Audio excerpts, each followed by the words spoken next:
예전에 어렸을 때 한 번쯤은 읽어보셨을 안데르센의 동화 중에 미운 오리 새끼라는 작품이 있습니다. 엄마 오리가 알을 품어서 새끼들이 알을 깨고 나왔는데 그 중에서 아무리 봐도 이상하게 생긴 새끼 오리가 한 마리 섞여 있었습니다. 다른 오리 새끼들은 그 이상하게 생긴 형제를 미워했습니다. 그러던 어느 날 이 미운 오리 새끼가 쓸쓸히 호수 위를 헤엄치던 이 미운 오리 새끼가 자기와 똑같이 생긴 어미새를 만났습니다. 미운 오리 새끼는 바로 아름다운 백조였던 것입니다. 그리스도인이 세상에서 살아갈 때 말씀대로 살아가려고 하면 이 미운 오리 새끼와 같은 취급을 받기가 일쑤입니다. 바울이 빌립보에 있는 교인들에게 편지를 보낼 때 오직 우리의 시민권은 하늘에 있는지라고 강조하며 이 세상에 살고 있지만 하나님의 자녀이며 천국 백성으로서의 사명을 정결하게 살아가라는 마음이 담겨 있는 편지를 보내기도 합니다. 이것은 성도는 오직 하나님만 바라보며 하나님의 자녀로서 구별된 삶을 살아라라는 말씀입니다. 왕자가 평민복을 입고 궁 밖으로 나가서 살지라도 왕자로서의 자부심과 이 의식을 가지고 구별되게 행동해야 하듯이 그리스도인들은 세상 속에서 살아갈지라도 구별된 삶을 살아야 하는 것입니다. 우리는 세상에서 믿음의 마라톤을 하다가 어느 때에는 하나님의 말씀을 잊어버리고 세상의 어두운 것과 얽매이기 쉬운 죄에 걸려서 넘어질 때가 있습니다. 이렇게 연약한 성도들을 향해서 사도 바울은 오늘 구약 성경에 기록된 이스라엘 역사의 어두웠던 내용들을 인용해서 고린도 교회 성도들을 권면했습니다. 고린도 교회 안에 과거 이스라엘 백성이 저질렀던 잘못이 있었고 바울은 그들이 과거 이스라엘 백성들의 이 부끄러운 역사를 되풀이하는 죄를 범하지 않게 하려고 고린도 교회 성도들을 통해서 단호하면서도 엄중한 경고의 메시지를 보냅니다. 오늘을 살아가는 우리에게도 이러한 잘못으로 인해서 하나님의 자녀들이 하나님을 진노하지 않게 하고 우리의 삶을 정결하게 살아가기 위해서 오늘 말씀을 통해서 하나님께 온전히 집중하시고 순종함으로 정결한 삶을 사시는 여러분들 모두 되시기를 주님의 이름으로 축원합니다. 첫 번째로 하나님의 자녀가 정결하게 살기 위해서는 우리의 삶이 우리의 삶의 모든 것이 하나님께 집중해야 하는 것입니다. 운전할 때 여러분 앞에 집중하지 않으면 사고 나기 마련입니다. 우리의 인생도 마찬가지예요. 우리의 인생의 포대는 하나님이고 천국입니다. 하나님과 천국에 집중하지 않으면 세상 속에서 사고 날 수밖에 없는 거예요. 모세가 하나님을 만나 십계명을 받기 위해서 시내산에 올라갔습니다.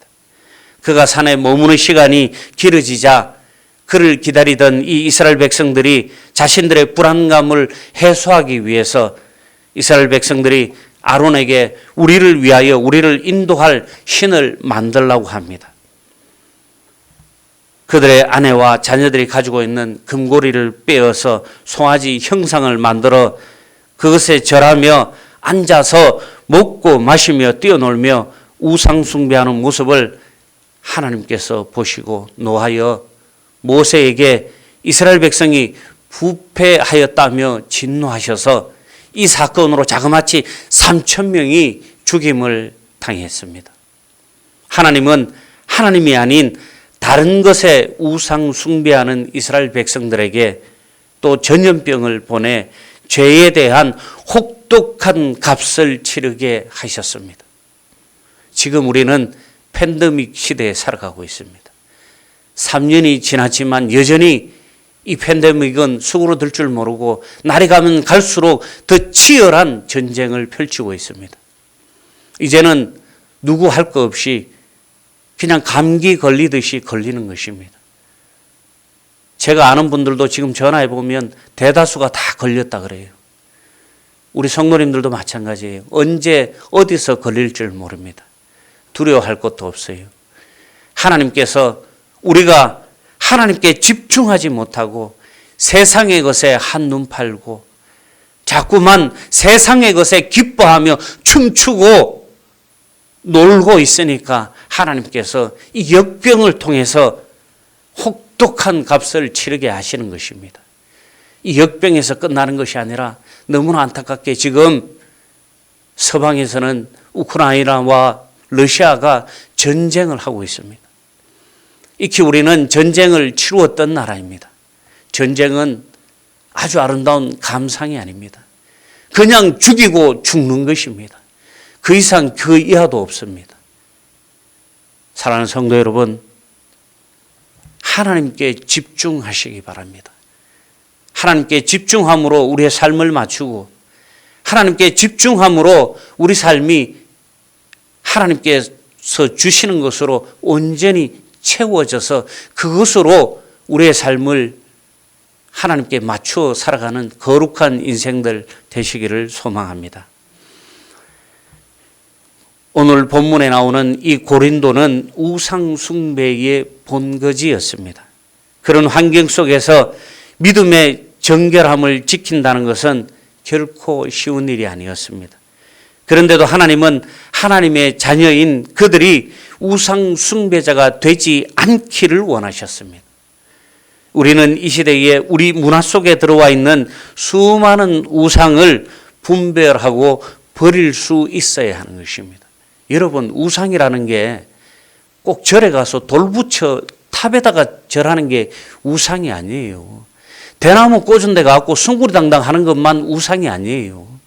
여러분들의 삶을 빼앗기고 여러분들의 마음을 훔쳐가는 것은 다 우상이 되는 것입니다. 스마트폰, 돈, 출세, 공부, 외모, 기타 등등 우리의 마음을 빼앗아가 버리는 것들, 그런 것들에 우리의 모든 삶이 치우쳐 버리면은 그것이 우상이 되는 거예요. 쉽게 얘기해서 하나님보다 우리가 더 관심 가지고 그것에 목매이게 되면 그것은 우상이 되는 것입니다. 혹시 우리 가운데 죄 짓는 것을 당연히 여기거나 하나님이 아닌 다른 것에 마음을 빼앗겨 그것들에 나의 시간과 마음을 빼앗기고 사시는 성도들은 없는지 오늘 이 시간을 통해서 다시 한번 되짚어 보시기 바랍니다. 예수 그리스도의 은혜와 하나님 아버지의 크신 사랑으로 예수 그리스도의 십자가에서 우리의 죄를 속량함으로 죄인에서 구원받아 하나님의 자녀가 된 성도는 죄에 대한 하나님의 엄중한 심판과 그리스도의 은혜를 기억하며 오직 하나님께 집중해야 하는 것입니다. 주님은 마지막 날에 이 말씀을 들을 사람이 많다고 하셨습니다. 너희를 도무지 알지 못하니 불법을 행하는 자들이 내게서 떠나가라. 마태복음 7장 23장 말씀입니다. 하나님의 엄중한 심판은 과거에도 있었고 앞으로도 있을 것입니다. 성도가 이 불같은 하나님의 심판을 피하는 방법은 오직 주님만 바라보며 집중함으로 정결한 삶을 살아갈 때 성도는 심판을 면하게 되는 것입니다. 인간은 연약하고 약하지만 하나님께 집중하고 하나님 말씀에 순종함으로 하나님께서 우리를 도우시고 성령 하나님께서 우리와 함께함으로 믿음으로 승리하는 성도 되시기를 주님의 이름으로 축원합니다. 두 번째로 우리는 성도들은 정결한 삶을 살아야 하는 거예요. 하나님의 백성들에게는 정결한 삶을 사는 것을 철저히 함으로 거룩한 예배에 참여할 수 있는 자격이 주어지는 것입니다. 오늘날은 누구든지 저 예배당 문을 열고 들어오기만 하면 누구든지 예수 그리스도의 그 거룩한 이름을 부르고 믿기만 하면 성전에 나와 예배 드릴 수 있었지만 구약 시절에는 그렇지 못했습니다. 그의 삶이, 그의 육신이 조금이라도 부정하다면 성전에 들어와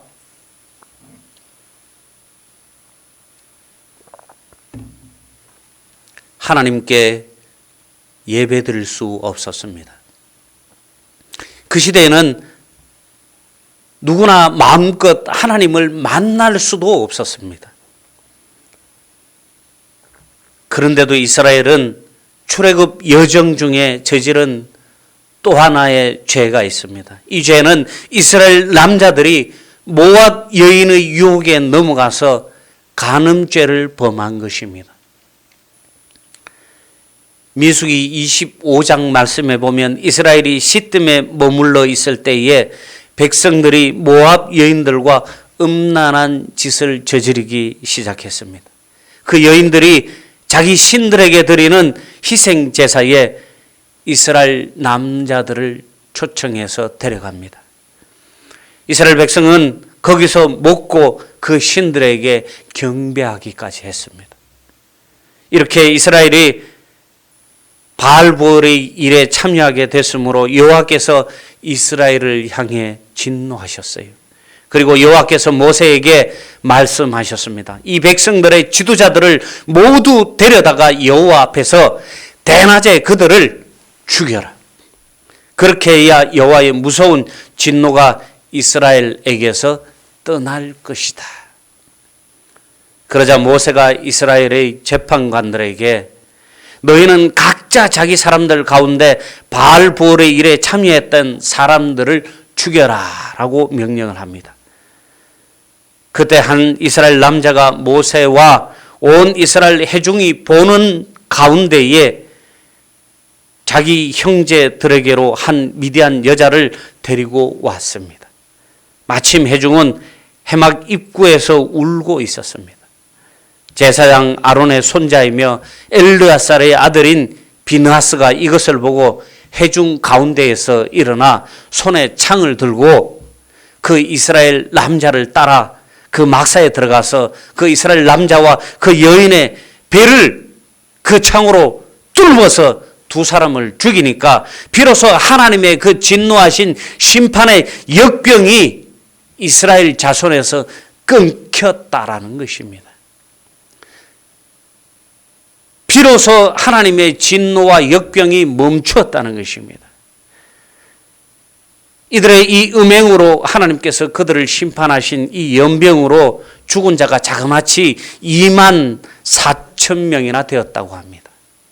하나님은 음행에 빠진 죄값으로 하루에 2만 3천 명을 죽이셨습니다. 그들은 하나님의 거룩함을 상실한 죄로 죽임을 당할 수밖에 없었습니다. 하나님은 그분의 택함받은 백성이 음행에 빠지는 것을 원하지 않으십니다. 고린도는 우상 숭배와 종교적인 매춘 행위가 성행하던 항구 도시였습니다. 고린도뿐만 아니라 세계 어디를 가더라도 이 항구 도시에는 이런 음란한 문화가, 이런 음주 문화가, 쾌락 문화가 아주 성행하고 발달되어 있는 것을 우리는 볼 수 있습니다. 고린도의 우상 숭배는 오늘날 불신 현대인들에게까지 회자될 정도로 유명한 이야기입니다. 고린도는 지중해 연안을 항해하는 헬라, 애굽, 시리아, 가나안, 아시아 출신 선원들이 모두 체류하는 항구 도시였기 때문에 다양한 사람들이 모여드는 곳이었습니다.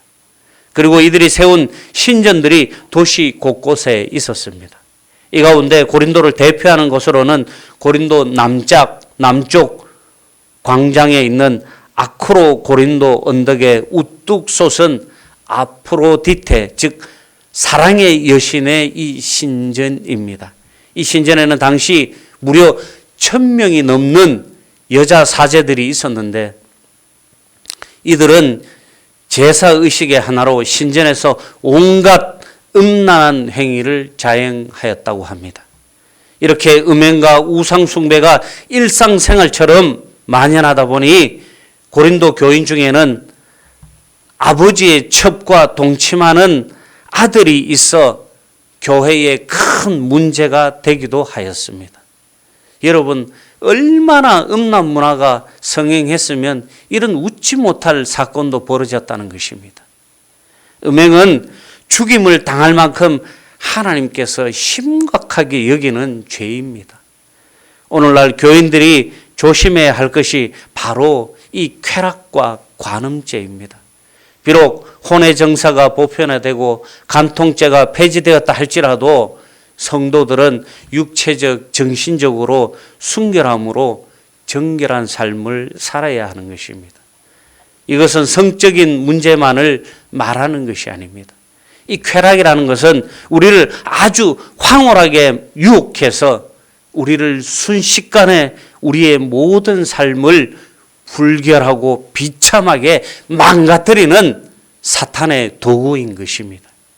성경이 신구약 모두 예수님의 오실 예수님과 오신 예수님에 관하여 기록하였지만 구약 시대에 이런 죄에 대한 심판의 일을 기록한 목적은 바로 이런 일들을 우리가 본보기로 삼아서 더 이상 세상이 주는 쾌락의 노예가 되어 사망 권세에 의해 굴하지 않고 우리의 삶을 하나님께 딱 맞추어서 깨우쳐 하나님께 순종함으로 하늘의 복을 누리게 하고 하나님의 자녀로 정결하게 살게 하려는 것입니다. 사랑하는 성도 여러분, 성경은 모든 시대 모든 사람에게 적용할 수 있는 진리입니다. 죄로 인해서 죽을 수밖에 없는 생명을 살리는 생명의 하나님의 말씀입니다. 성도는 성경을 읽고 배워서 하나님의 선하시고 기뻐하시고 온전하신 뜻이 무엇인지 분별하고 전해야 하는 것입니다. 하나님의 자녀인 사랑하는 성도 여러분, 말씀으로 우리의 영과 육이 정결한 삶을 사시기를 주님의 이름으로 축원합니다. 마지막으로 성도는 믿음으로 살아야 하는 거예요. 성도가 세상에 살지만 세상의 것이 아니라 철저하게 하나님의 것으로 살고 하나님을 믿는 믿음으로 살아야 하는 것입니다. 이스라엘 백성은 광야에서 하나님을 시험했습니다. 또 하나님이 자신들의 생각과 다르게 출애굽 여정을 이끌어 간다고 하나님을 원망하며 불평불만하기도 했습니다. 하나님을 시험하는 것은 큰 죄입니다. 하나님을 시험한 죄는 죽음이라는 어마어마한 징계를 초래했습니다. 그런데 고린도 교인들도 주님을 시험하는 죄를 범했습니다. 이 교도의 우상 축제에 참여하여 바로 주님을 시험했던 것입니다. 그들이 죄를 범해도 하나님이 용서해 주시고 구원할 수 있는지 시험했습니다. 신앙생활을 하면서 고난이 닥쳤을 때 하나님과 하나님의 능력을 무시하거나 시험하는 말이나 생각 그리고 행동을 해서는 절대로 안 되는 것입니다. 성도는 고난 자체에 깊이 빠져서는 안 됩니다. 도리어 고난의 의미를 발견하고 그 고난이 나에게 주시는 하나님의 은혜임을 우리가 깨달을 때 우리의 영적 성숙의 기회가 되는 것입니다. 하나님께 믿음을 인정받는 기회로 삼으시기 바랍니다. 고난을 통해서 우리의 믿음이 성장하고 이 믿음을 하나님께 인정받는 기회로 삼아야 하는 것입니다. 모든 그리스도인들에게는 반드시 시험이 있습니다. 누구나 다 이 세상에 태어나서 예수 믿고 죽는 그날까지 하나님께서 불러주시는 그날까지 천국 가는 그날까지 불행 끝 행복 시작 쭉 되면 얼마나 좋겠습니까? 예수 믿으면 고난과 고초가 전혀 생기지 않는다면 얼마나 좋겠습니까? 예수 믿으면 날마다 행복해진다면 얼마나 좋겠습니까? 그렇지만 예수 믿는 우리들의 삶 속에도 아쉽게도 그렇지 못하다는 것입니다. 그런데 이 불행과 고난이 마음 먹기에 달렸다는 것입니다.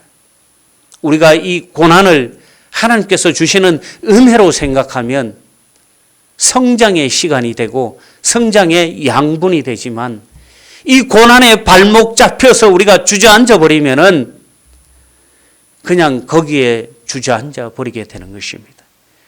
거기에 주저앉아 일어서지 못하면 하나님과 함께 할 수가 없는 거예요. 결국은 사탄의 손을 잡고 하나님께 등지고 마는 것입니다. 그러나 우리가 고난을 하나님께서 주시는 은혜로 생각하고 그 고난을 하나님을 통해서 이겨내고 하나님과 함께 동행하신다면은 그 고난은 나를 풍성하게 만드는 것이고 나를 거룩하게 만드는 것이고 나를 정결하게 만들어주는 하나님의 은혜인 것입니다. 어떤 경우든 하나님은 우리가 감당할 수 없는 시험을 허락하시지 않으십니다. 오늘 본문 13절 말씀에 사람이 감당할 시험 밖에는 너희에게 당한 것이 없나니 오직 하나님은 미쁘사 너희가 감당치 못할 시험 당함을 허락하지 아니하시고 시험 당할 즈음에 또한 피할 길을 내사 너희로 능히 감당하게 하시느니라. 아멘. 우리가 감당할 수 있는 시험만 하나님께서 주신다는 거예요. 그리고 그것도 못 피하겠으면 피할 수 있는 길을 내어주시고 피할 수 있게 해주신다는 거예요. 어지로 구석에 몰아놓고 이거 아니면 너 죽어라고 하나님께서 우리를 궁지에 몰아넣는 그런 고난이 아니다라는 것입니다. 사랑하는 성도 여러분, 우리가 당하는 모든 시험은 우리가 능히 감당할 수 있는 시험입니다. 신앙생활은 시험을 믿음으로 이기면서 하는 것입니다. 연약한 죄인인 우리 힘으로는 절대로 구원에 이를 수 없습니다. 인간의 힘과 노력으로는 구원받을 수도 구원에 이를 수도 없습니다. 이에 요한복음 14장 6절 예수님께서 이렇게 말씀하십니다. 내가 곧 길이요 진리요 생명이니 나로 말미암지 않고는 아버지께로 올 자가 없느니라. 아멘. 우리의 구원도 시작도 완성도 모두 예수 그리스도를 통한 하나님의 은혜로 완성되는 것입니다. 성도는 오직 예수님의 의만 붙들고 성령의 능력을 의지하며 믿음으로 살아가야 하는 것입니다. 오늘 사순절 세 번째 주일 시작되는 날입니다. 우리를 구원하시기 위해 이 땅에 오셔서 십자가에 달리신 예수님만 바라보며 예수님께서 우리에게 전하신 복음으로 정결한 삶을 사시고 예수를 그리스도로 믿는 믿음으로 주신 구원의 선물로 천국 소망을 바라보며 살아가는 여러분들 모두 되시기를 주님의 이름으로 축원합니다.